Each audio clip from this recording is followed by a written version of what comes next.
प्रश्न केला की मला राहण्याचं ठिकाण सांगा।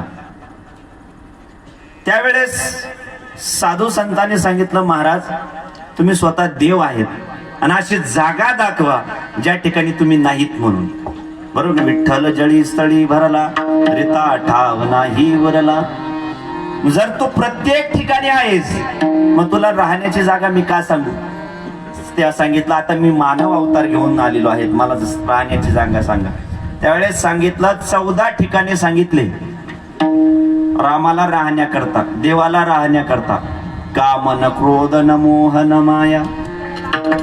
सर्वात पहिलं ठिकाण सांगितलं जिनके कर्ण समुद्र समाना। ज्यांचे कान समुद्रासारखे आहेत, म्हणजे किती देवाची कथा कीर्तन ऐकले तरी पुन्हा पुन्हा ऐकाव्या वाटतात, अशाच्या चित्तामध्ये